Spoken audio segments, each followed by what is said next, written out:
Welcome to the first section of 7 Essential Skills to Build Your Career. The course is comprised of 7 essential skills you'll need to build your career.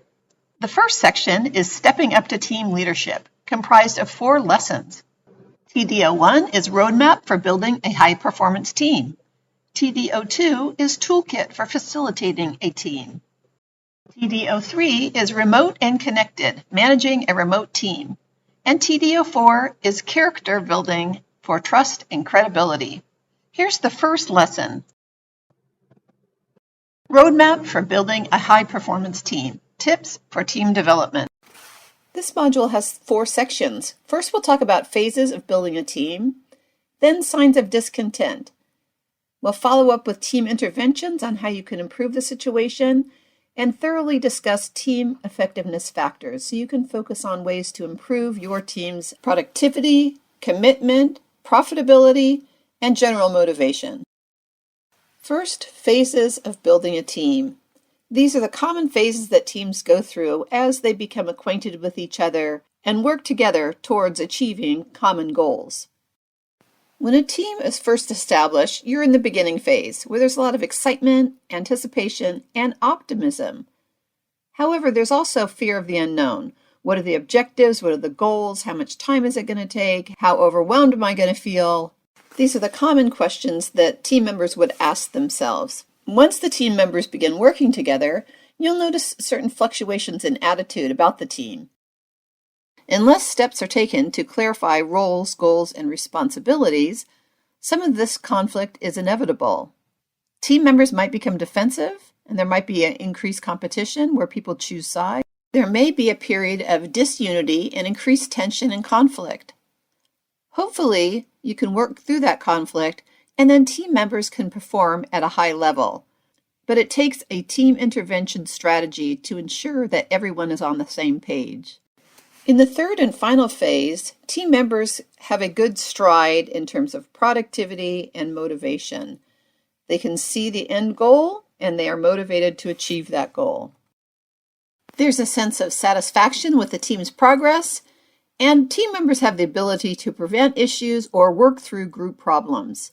There's constructive self-change, and finally, accomplishment of the overall goal. There's a certain amount of conflict that should be expected. However, if you notice these signs of conflict and discontent, you'll want to take steps to alleviate the issues. Here are some signs: decreased productivity, conflicts or hostility among team members, confusion about assignments, missed signals, and unclear relationships. Decisions are misunderstood or not carried through properly. There's apathy and lack of involvement. People seem unmotivated. There's a lack of initiation, imagination, and innovation, and routine tasks seem to be put off until later, but never get done. Employees tend to complain about discrimination or favoritism, and staff meetings become ineffective. There's low participation and minimally effective decisions. Sometimes the manager or the supervisor is the target of a complaint, so the manager gets blamed for everything. And sometimes there are complaints about the quality of service that team members are offering to each other or to their outside customers.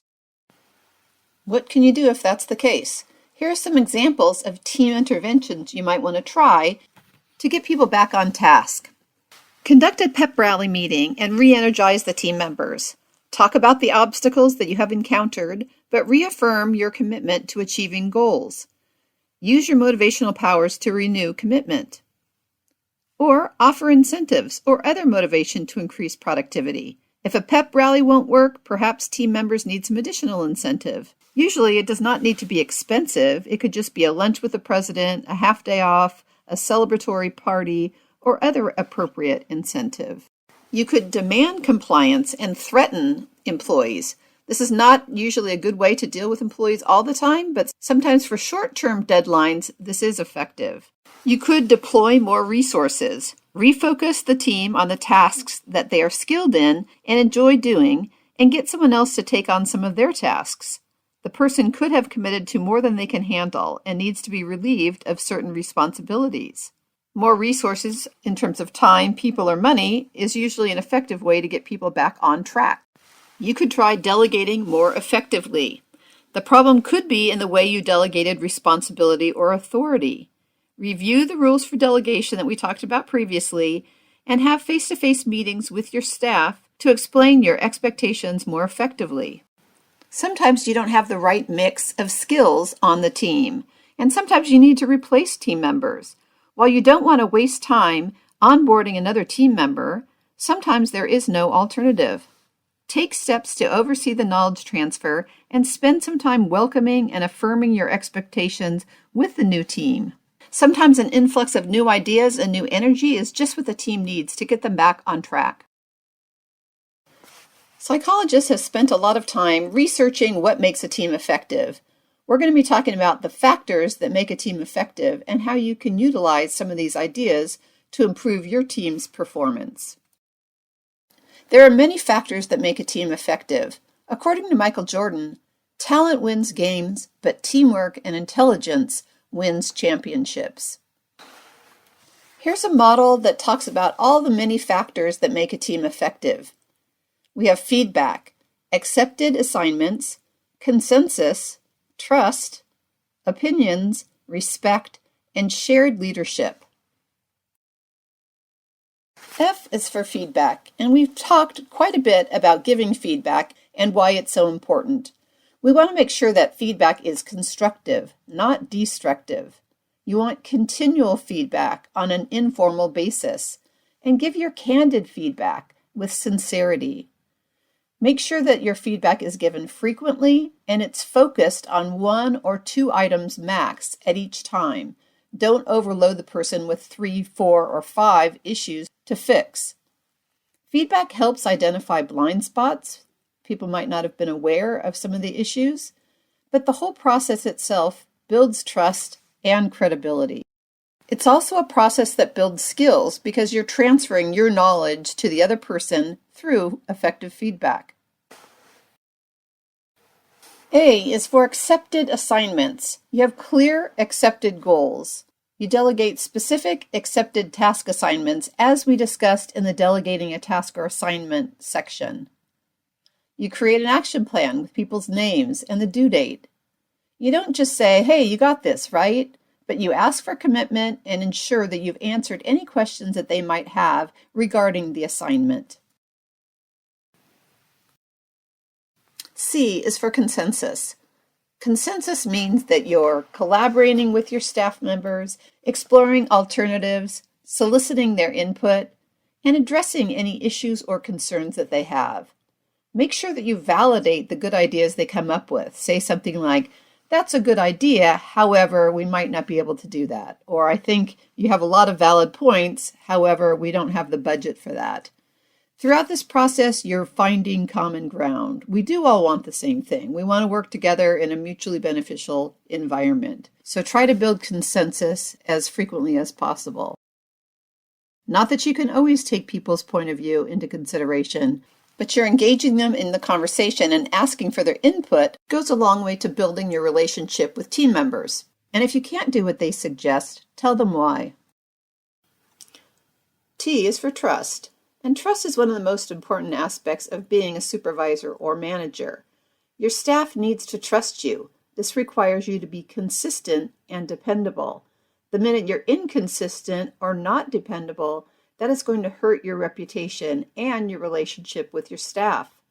But you can develop trust by showing concern, being consistent and dependable, being a good role model. And if you make a mistake, admit you made a mistake. Oh, opinions. Opinions are important. Your staff members are the ones that are actually doing the work on the line or with customers.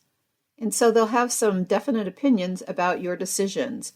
So ask for an opinion before you make decisions. You could do this through surveys or your general one-on-one feedback sessions. But basically you want to listen and consider their viewpoints. You may want to invite your manager or a senior executive in to talk to employees about their opinions. And certainly, if you can't take action on their suggestion, tell them why you can't. And R stands for respect. Respect we have talked about in other acronyms because it's an important aspect of being an effective manager or supervisor. Respect means you recognize each individual, you value the individual, you give them personal attention using their personal name and saying something as simple as good morning, but you acknowledge the whole person, that they have a life outside of work, and there should be an element of work-life balance. This personal respect will go a long way to building your relationship with your team members. And S is for shared leadership. Shared leadership means you have opportunities in place to allow each of your team members to be in the driver's seat. You have rotating leadership, or you provide interim assignments, but you really foster the idea of internal subject matter experts with a unique skill set and expertise that builds their pride in their work, that builds their confidence, and that builds their motivation. So allow your team members to lead a meeting or lead a project or report back to the team on something they learned or implemented. Those are the factors that are important in building an effective team. In summary, we talked about the phases of team development and how it's important that you work through those periods of conflict. We talk about things that you can do to intervene with your team in case you have a period of conflict or discontent, and we talked about the factors that make an effective team. What are some ways you can develop cooperation in your work group? Thank you. This has been Eye to Eye Management Series on Team Leadership, Building an Effective Team. Congratulations! You just completed one of more than 30 modules from Eye to Eye Workplace. These modules are provided on YouTube for your benefit to preview the extensive training content of our management training modules. After 4 modules, you can take a multiple-choice online 10-question test based on the content of 4 of the videos on YouTube. There are tests available for team leadership, interviewing and hiring, talent management, performance management, communication, efficiency, and customer service. You'll earn a certificate of completion. For only $9.99, you can document your management success. Go to eyetoeyeworkplace.com/store, pay $9.99 for each module, and you'll get a link to the certification test. For more high-impact, low-cost training, follow Eye to Eye Workplace on LinkedIn and YouTube. Or visit our website at www.eyetoeyeworkplace.com. Thank you.